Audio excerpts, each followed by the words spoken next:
Pornography, yes, that. It's a topic that often elicits a nervous giggle or a stern frown. But let's be clear, depictions of a sexual nature are hardly a new invention. Humanity has been fascinated with portraying sex for a very, very long time. We're talking about an obsession that stretches back at least 35,000 years. Think about that. While our ancestors were figuring out fire and not getting eaten by saber-toothed tigers, some were apparently busy carving suggestive figurines. This tells you something fundamental about human priorities, doesn't it? It's a thread woven deep into the fabric of our history, from ancient artifacts to the endless scroll of the internet. The journey of pornography is a fascinating and often bewildering evolution. It has shape-shifted through cultures, technologies, and moral landscapes. What one era considered art, another might have condemned as obscenity. What was once whispered about in secret societies now blasts onto screens with a single click. It's a mirror reflecting our changing attitudes towards sex, pleasure, and censorship. It's been a tool for artists, a goldmine for entrepreneurs, a battleground for activists, and a source of both profound personal experience and considerable societal hand-wringing. Understanding its path helps us understand a little more about ourselves, for better or worse, across the millennia. The word itself, pornography, has its own story. It's cobbled together from ancient Greek, meant fornicators, or more specifically, male prostitutes, meant writing or recording. So quite literally, it started as writings about prostitutes. The earliest related word, someone writing about harlots, dates back to the 3rd century CE. The modern term swaggered into English in 1842 by way of French. It's a label that carries a lot of baggage, often used more as an accusation than a neutral descriptor. But at its core, academics tend to define it as sexual subject material primarily intended for arousal, ideally created and commercialized with the consent of everyone involved. So buckle up. We're about to embark on a rather revealing journey. We'll trace this evolution from the earliest etchings on cave walls to the sophisticated algorithms driving today's digital platforms. We will look at how technological leaps, from the printing press to the pixel, have revolutionized its creation and consumption. We'll examine the seismic shifts in societal attitudes, the fierce debates it ignites, and the complex web of legal challenges it constantly navigates. It's a story of art, commerce, technology, and the unending, often messy human preoccupation with sex. And it's a story that's far from over. Let's rewind, way back. Before your Wi-Fi password, before even trousers, there was erotic art. The Venus of Hohlefels, discovered in Germany an eternity ago in 2008, but dating back around 35,000 years, is a prime example. This small ivory figurine with its exaggerated sexual features suggests that representing sexuality was on humanity's to-do list from very early on. It wasn't just about survival, it was about representing the forces of life, fertility, and perhaps just plain old desire. Explicit depictions of heterosexual sex have also been found in ancient Mesopotamia, showing that our ancestors weren't shy about illustrating the act itself, for reasons we can now only speculate upon. Ancient Egypt also offers some rather eye-opening artifacts. The Turin erotic papyrus, dating from around 1292 to 1075 BCE, is essentially an ancient Egyptian sex manual, or perhaps just a bit of fun. It humorously and explicitly depicts various sexual positions, far removed from the stately hieroglyphs we usually associate with pharaohs and pyramids. Over in ancient Greece, attitudes were often quite lenient. The celebrated poet Sappho wrote frankly about love and desire around 600 BCE. Greek red figure pottery from around 530 BCE frequently showcased explicit sexual scenes, sometimes mythological, sometimes everyday, displayed openly in homes and public spaces. The Roman Empire, never one to be outdone, left behind a wealth of erotic art, much of it famously preserved in Pompeii and Herculaneum. When these sites were rediscovered in the 18th century, the explicit frescoes and sculptures caused quite a stir, often being hidden away from public view for centuries. Ovid's, or The Art of Love, written in the 2nd century CE, provided poetic and at times quite racy advice on seduction and lovemaking, and it wasn't just the Mediterranean.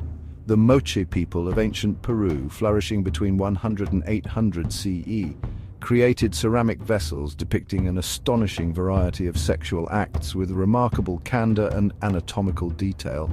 Then there's India, compiled around the 3rd century CE, stands as a monumental work. It's far more than just a list of sexual positions. It's a comprehensive guide to virtuous and gracious living that also happens to discuss love, sexuality, and eroticism in great detail, complete with prose, poetry, and illustrations. The intricate and often explicit temple sculptures at places like Khajuraho, dating from a later period, also attest to a culture that integrated sexuality into its spiritual and artistic expressions. These ancient examples demonstrate that the depiction of sex was widespread, diverse, and often integral to cultural life long before the term pornography even existed. The invention of the printing press in the 15th century was a game-changer for everything, including the dissemination of erotic material. Suddenly, texts and images could be reproduced far more easily and cheaply than ever before. In 16th century Italy, a series of explicit engravings known as depicting various sexual positions caused a major scandal, leading to efforts to suppress them. Meanwhile, in Japan, shunga or spring pictures, a genre of erotic art, began to flourish from the 17th century onwards.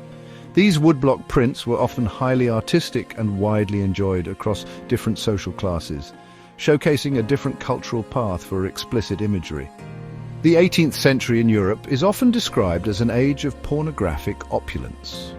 John Cleland's novel, published in England in 1748, is a landmark. It's considered the first original English prose pornography and became one of the most prosecuted and banned books in history.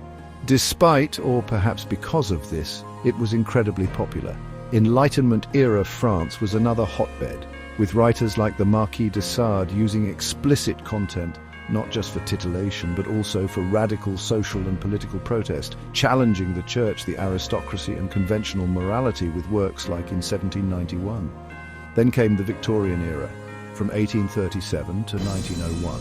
This period is famously associated with prudishness and repression. But paradoxically, it was also a time of prolific underground pornographic production.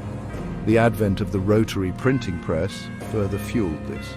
Holywell Street in London, for instance, was notorious by 1837 for having over 50 shops openly selling pornographic books, prints and novelties. Works like the Serial Magazine, 1879 to 1881, and the Novel, 1881, catered to a clandestine but evidently eager market, often blending crude storytelling with explicit descriptions.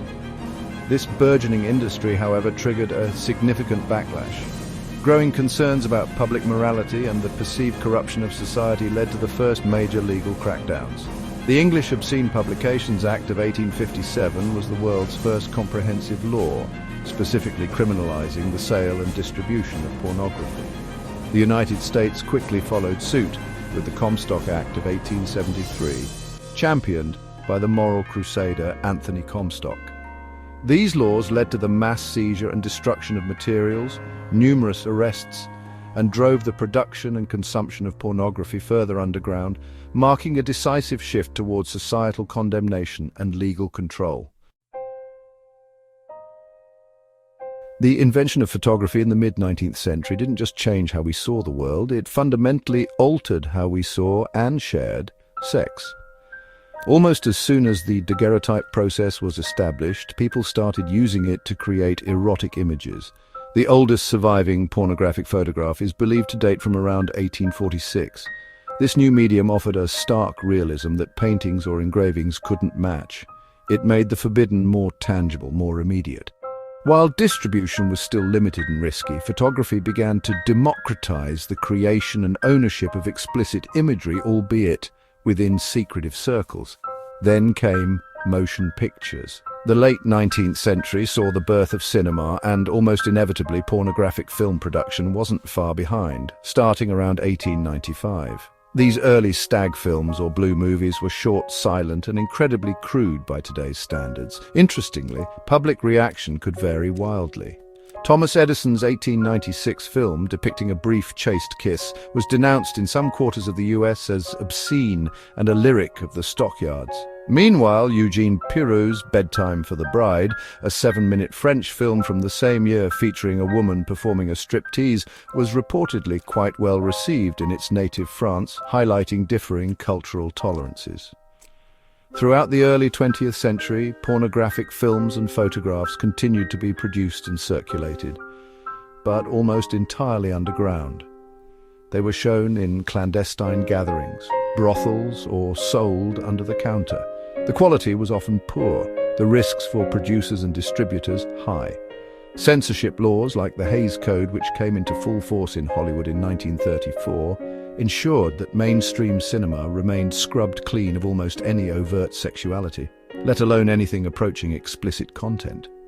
This pushed erotic visual media further into the shadows, creating a subculture of forbidden pleasure. Despite the legal and social constraints, these new visual technologies laid the groundwork for future explosions in pornographic content. Photography and film made pornography more visceral and, in theory, more easily reproducible than ever before. They transformed it from a primarily text-based or hand-drawn medium into something that could capture and replay actual human bodies and actions. This visual immediacy had a profound impact, paving the way for the more explicit and accessible forms that would emerge later in the century, as societal norms and technologies continued to evolve. The seeds of a visual revolution in erotica had been firmly planted. Section 5. The Golden Age Glow Cinema Controversy and Cultural Crossroads. The mid-20th century witnessed a gradual yet significant thaw in societal attitudes towards sexuality, particularly in the Western world. This was fueled by various factors, including the Kinsey reports in the 1940s and 50s, which revealed a wider range of sexual behaviors than publicly acknowledged, and the broader social upheavals of the 1960s. Crucially, legal definitions of obscenity began to narrow. A series of landmark U.S. Supreme Court rulings between 1957 Roth v. United States and later years began to chip away at the broad censorship powers established by the Comstock Act, creating more space for explicit expression, provided it had some redeeming social value. This changing climate set the stage for what many call the Golden Age of porn, roughly spanning from 1969 to 1984. A pivotal moment was the release of Andy Warhol's 1969 film. It was the first widely released film in the United States to depict unsimulated sex. Though initially seized by police, it eventually played in theaters, signaling a new era of explicitness. This was quickly followed by films like in 1972 and in 1973, which became unlikely cultural phenomena, discussed in mainstream media and even reviewed by prominent film critics. The Golden Age was characterized by several distinct features. Pornographic films were being shown in actual cinemas, not just back-alley parlors. There was an attempt, sometimes earnest, sometimes laughable, to incorporate plot, character development, and even artistic pretensions into these films, giving rise to the term porn chic. Some performers gained a degree of mainstream recognition, becoming minor celebrities in their own right. This period saw pornography step out of the shadows and into a more public, albeit still highly controversial, arena. It was a brief window where adult films flirted with mainstream acceptance. However, this era was also rife with controversy and backlash. The newfound visibility of pornography led to intense public debate. Anti-pornography feminist groups began to organize, arguing that pornography was inherently degrading to women and linked to sexual violence. Religious groups and social conservatives also mounted strong opposition. While legal definitions of obscenity had become more permissive, the battle over what constituted acceptable sexual expression was far from over. The Golden Age was thus a complex period of cultural experimentation, commercial success, and escalating social and political conflict surrounding the nature and impact of explicit media. Section 6, the digital deluge: internet, instant access, and a globalized gaze. Before the internet completely rewrote the rules, home video technology in the late 20th century had already started a revolution. The introduction of Betamax, and more successfully VHS tapes in the 1970s and 80s, meant that pornography could move out of cinemas and into the privacy of people's homes. This was a monumental shift. No longer did one need to venture into a seedy theater or adult bookstore. Video rental stores and later sell-through markets made adult films accessible on an unprecedented scale.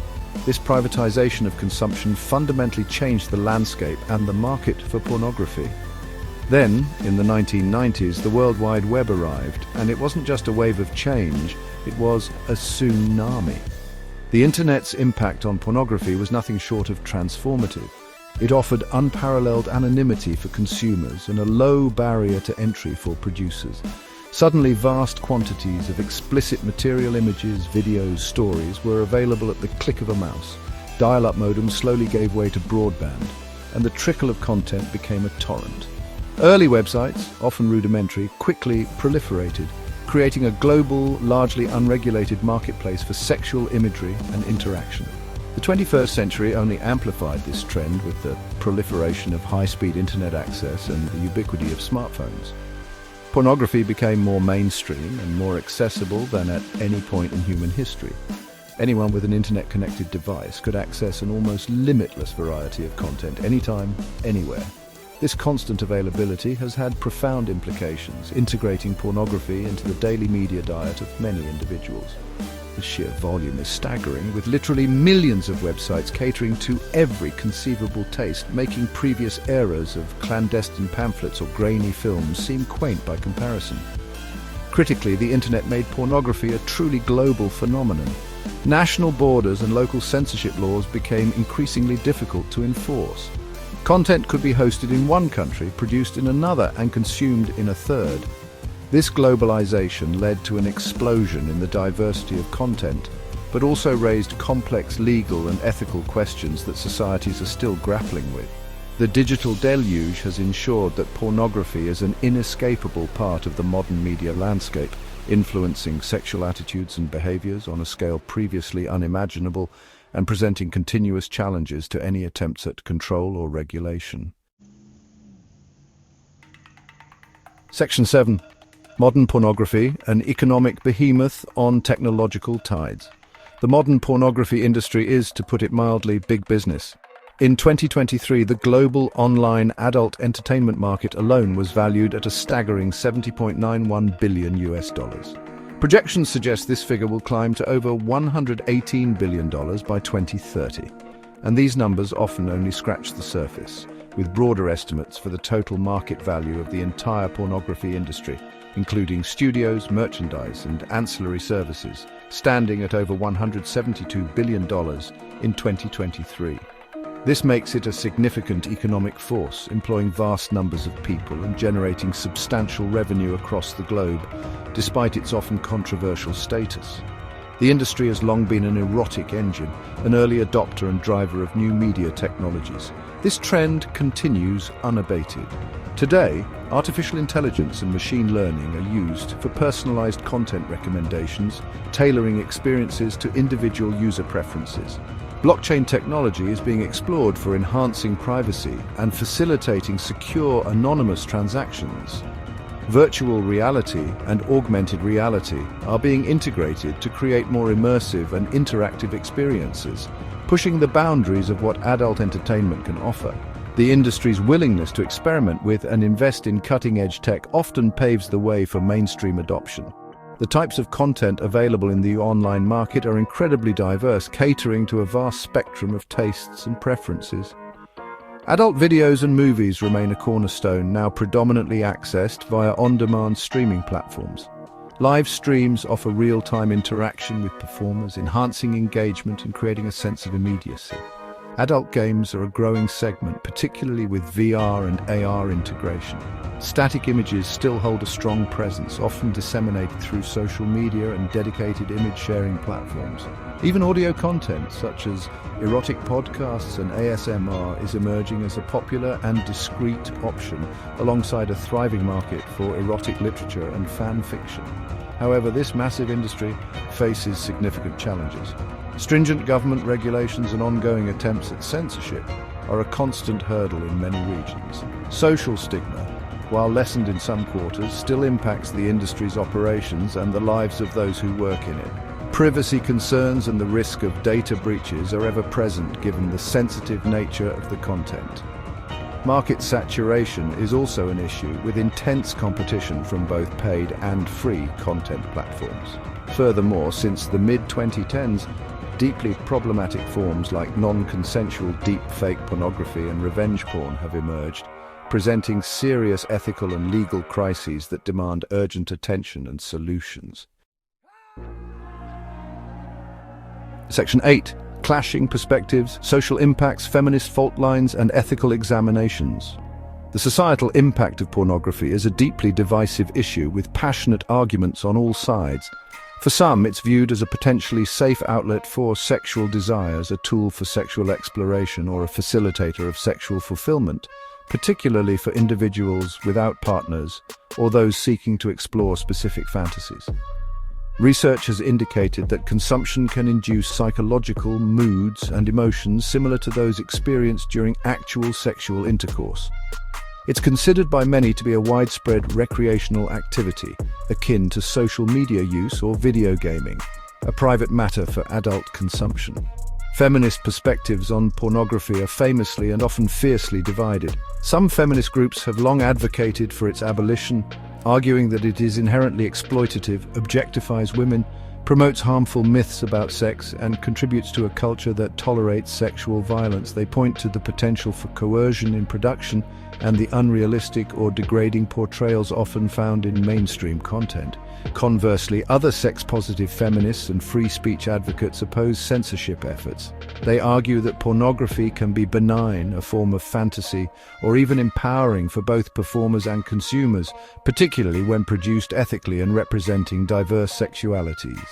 The academic world has also turned its attention to the phenomenon, with porn studies emerging as a dedicated field of research and the first international peer-reviewed journal of that name established in 2014. Some studies suggest that higher tolerance and consumption of pornography among adults can be associated with greater support for gender equality.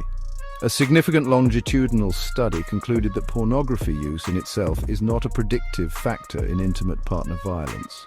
However, concerns remain, particularly regarding the use of pornography as a primary source of sex education, potentially leading to unrealistic expectations or reduced condom use, thereby increasing STI risks, although performers in reputable studios typically undergo regular STI testing.